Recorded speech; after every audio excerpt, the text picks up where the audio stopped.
All right, today we are diving into a really powerful parable about a young prince caught between two completely different worlds. It's a story that, honestly, redefines what it means to truly hold power.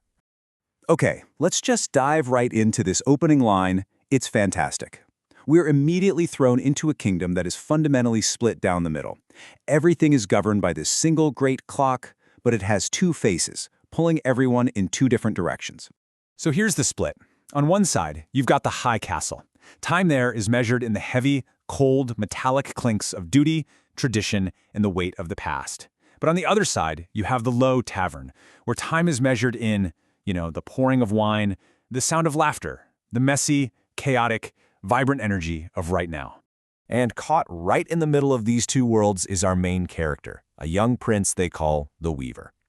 Now, he gets something that nobody else seems to see. If you want to rule this divided kingdom, you have to become the master of both clocks, not just one.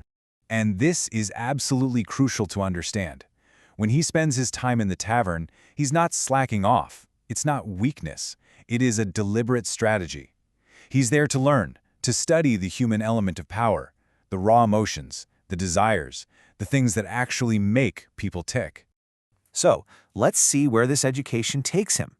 Down in the chaos of the low tavern, he finds, of all people, a mentor, the old giant of misrule.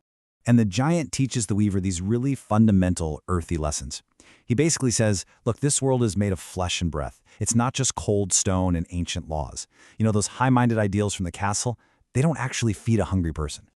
I mean, wow, think about that line for a second. It just completely reframes a noble ideal like honor, and it shows the Weaver how it can be twisted into a weapon. It's a way for the people in the high castle to get the common folk in the low tavern to go out and die for a cause that might not even be their own.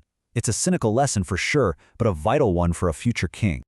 So he learns to walk this incredible tightrope. He figures out how to speak their language, how to connect with them, how to be loved by them, but he never, ever loses his strategic distance.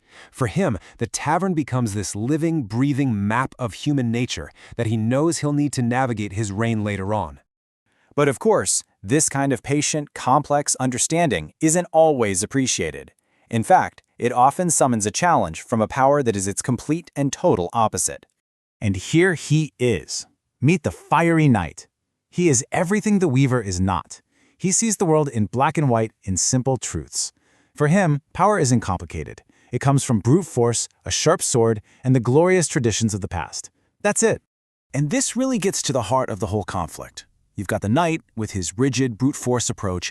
He's trying to master the past. And then you have the Weaver with his flexible, intricate strategy. He's not looking back. He's spinning a net to capture the future. The knight, well, he does what he knows best.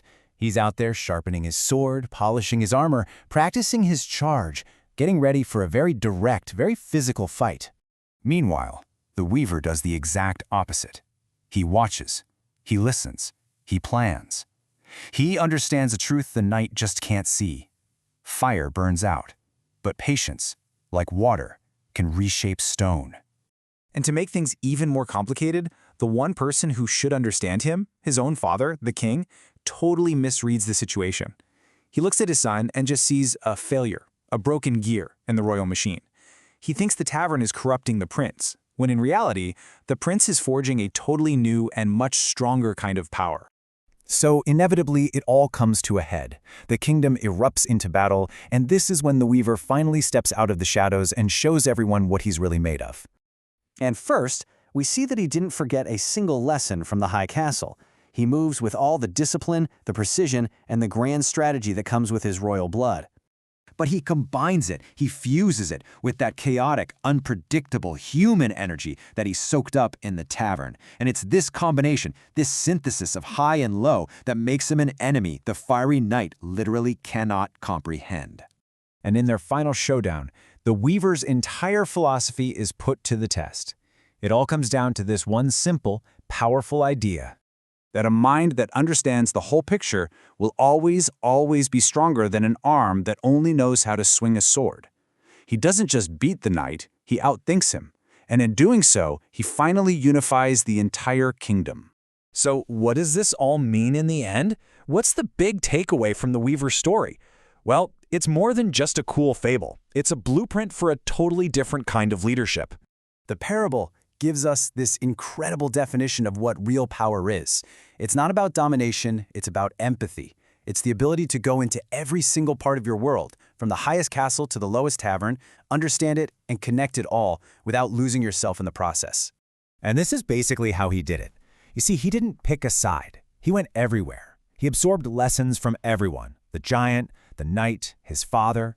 Then he sifted through all of it, discarded the nonsense, and wove all their different strengths into something new and whole. And in the end, it wasn't a sword that saved the kingdom, and it wasn't some new law.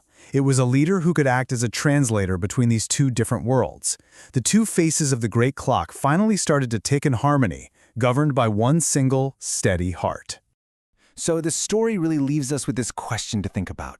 It suggests that the best leaders aren't just rulers or commanders. They're weavers, people who can take all the messy, contradictory threads of the world around us and figure out how to weave them into a single, stronger whole.